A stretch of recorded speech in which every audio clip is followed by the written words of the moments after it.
NFL rankings 2021. On to the defense. So we're going to start with edge players. And that includes, any of the old school 3-4 outside linebacker, 4-3 defensive end, that type of player. Just anyone who plays on the edge of the box in the defense. A really important position, I think pretty clearly the second most important in the NFL outside of corner, and even that's arguable depending on, what tier of player you're talking about. But, with this, injury's not considered, so if they miss, part of last year, it's whatever I expect them to be on the field in 2021. And it is just for this season, not the next 5 years, not the next whatever, just this year. It's who helps you win the most, so it's not who has the best technique, who's the most athletic, whatever. I don't care, because the point of that stuff is the end result, and this is about the end result. It's who helps you actually win the most when they're on the field. The colors are the tiers, but the order does matter as well, and no rookies once they're in the NFL. I can tell you how good they are. Until then, I don't think there's much point in it. So let's get into it. So first five out. These guys are still quality players. Now, with pass rushers, outside of the top tier, you're going to see a pretty significant drop off in terms of how much they can actually single-handedly affect the game. Now, they are still really important, and the more of these guys that appear anywhere on this list you can have, absolutely the better. That's just something to keep in mind, though, that as we are lower in this list, there are going to be things besides the ability to quickly affect the passer that are more important, because nobody really can here. Now, that's not to say that they're not useful, because we're still talking about really good players, especially Carl Lawson and Emmanuel Ogbah in this list as pass rushers, notable, but there are other skill sets too. One big one here I want to mention is Shaq Lawson, involved in the stupidest trade of the offseason by far. The Dolphins, just idiotic trade, trading for a mediocre old school inside linebacker and giving up a legitimately, clearly top 25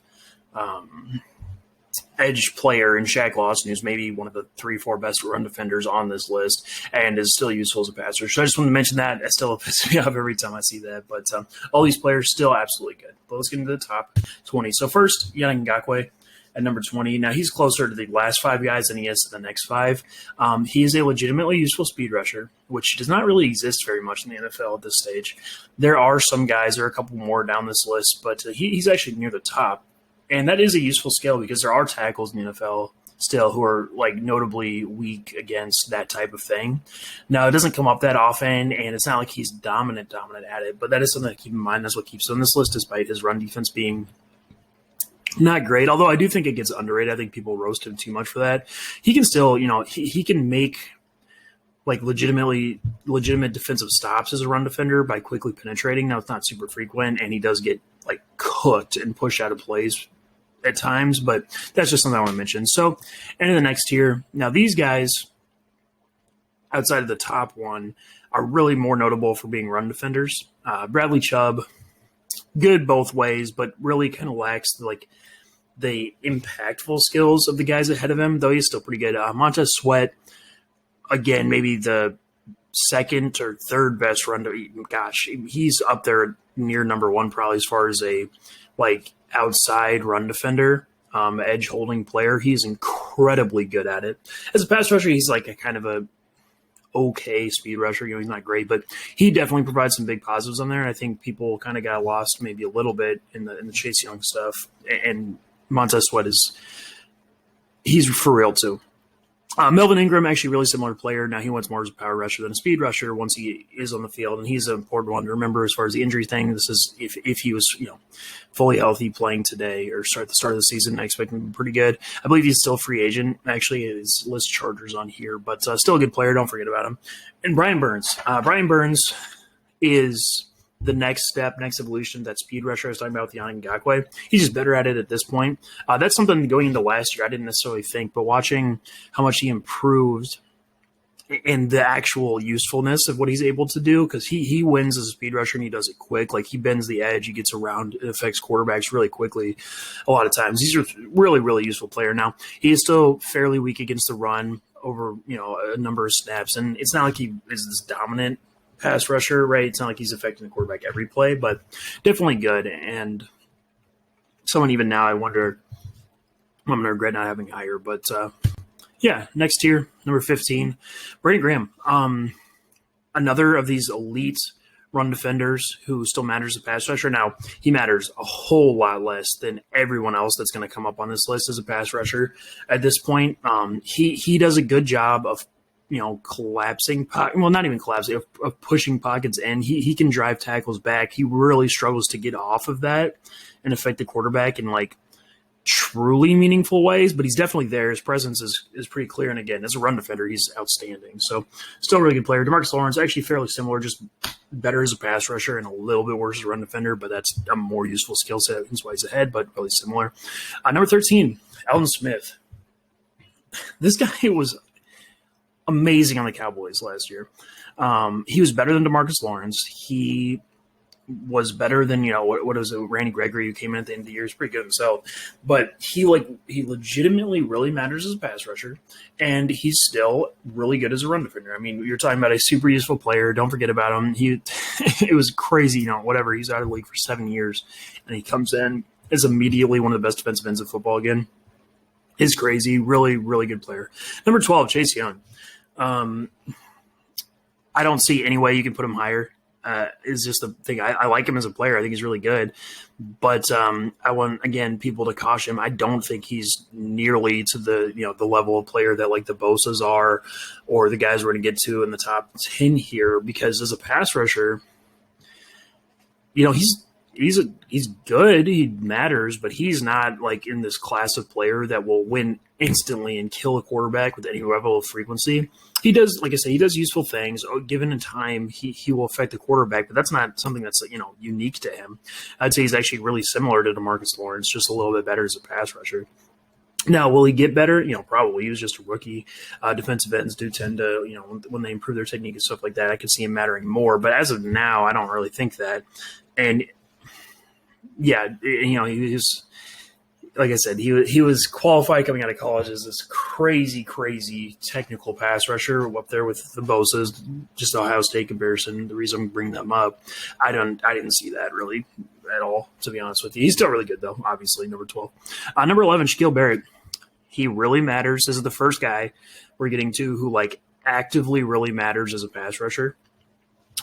He's kind of, I think, really the last of the true speed rushers on this list. Everybody else is just kind of all-around outstanding player. But, yeah, Shaquille Barrett, he kills tackles on the outside. He does it quickly. He's actually pretty good as a run defender, given his stature, and just an overall super useful player. And that's why he's in this next tier, because now we're into guys who are constantly important to the result of a play anytime they're on the field.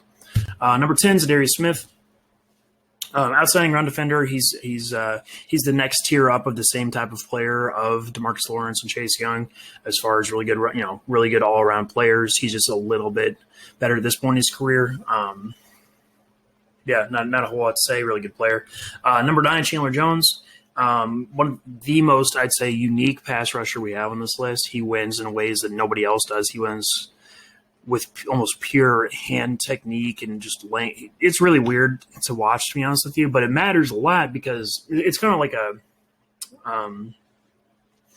knuckleballer in baseball, I think is the way to describe it, where tackles expect a certain thing, and then you have this guy who comes in and is doing something just totally different. Now, he can also do all the other stuff, right? He can legitimately do, power rush moves, and he plays the run well, all that stuff. But he consistently, if you give him, 4 or 5 seconds, he's going to affect the quarterback at maybe even a rate better than almost anyone else on the list. He just struggles at the higher end. So, win instantly. He doesn't do that all that much at this point in his career.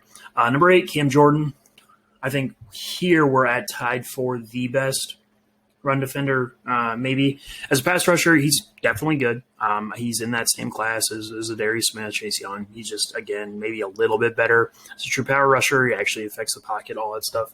Just, again, the difference between this tier and the two above it are that he lacks the ability to really win quickly and destroy a passing play, which is a super valuable thing that doesn't happen very often, almost ever. And that's what keeps these top guys separate from these guys. So next tier, number 7, Nick Bosa. Yeah, he actually does that stuff. It's crazy to watch how quickly he can destroy a play. just so good. As a run defender, he's definitely worse than the guys ahead of him. That's why he's down here. But pass rush is that's king. That's what's most important at this position. And that's why he's still in this tier ahead of the guys behind him, because he, as a pass rusher, is into the stratosphere of guys who you have to be scared of no matter what. Number 6, Von Miller. Same thing. Now, maybe I would be but yeah, with Von Miller, I mean, 2 years ago, the last time he played, the argument is he could be a little bit lower because he wasn't that good. But some things, he was playing injured. I don't think he was as bad as people thought. He just didn't raise to the expectations of the guy who, at one point in his career for a long time would have been at the top tier of this list. But the flashes were still there. He's still really good. I fully expect him to really matter as a pass rusher when he plays this year on a really good defense. And Von Miller definitely still belongs this high. Number 5, Khalil Mack. Khalil Mack is the pinnacle of that, the archetype I keep talking about, the Cam Jordans, the Darius Smith, these like big power rushers who are dominant run defenders on the edge. He is the peak of that. He is incredibly good at that stuff. As a pass rusher, he also rises even a little bit into the truly mattering. Now, he's a little bit lower than the guys around him, but he makes up for it because he's so good in the other areas of his game. But Khalil Mack's a really good player. Number 4, so this one may be a little controversial, but if you actually watch him play, it's not. He wins as quickly as anyone else in the NFL. He does it consistently. He's a dominant run defender, and really the only question marks you can have about it are his return from a neck injury. And like I said, I think pretty clearly at this point, if you watch players coming off really any injuries, it doesn't make that big of a difference. Now, what makes a difference is when those injuries are still lingering, right, and when they still are impacting them, which, that's hard to say, and it's not something I'm going to say. If that happens, it happens. But as of now, if he comes back fully healthy, I can pretty confidently assume that he's going to perform better than everyone else behind him on this list. Not saying, a huge degree with this last year that we've been talking about, but he is really, really good. And I think people might have forgotten that because, again, we're talking about a player who didn't play last year. But yeah, Danielle Hunter, absolutely dominant player, truly matters as a pass rusher as well. Number 3, Joey Bosa. Honestly, almost identical player to Danielle Hunter. I think just a little tiny bit better as far as pass rushing consistency, but barely different. But again, you're talking about crazy good player here. I don't want to spend too much time on that. And then we have the top 2 in tiers of their own. These guys, they don't just win consistently or quickly. They win constantly and instantly, right? That's the difference. You're talking about this tier, these 2, and they will just kill tackles so bad in games.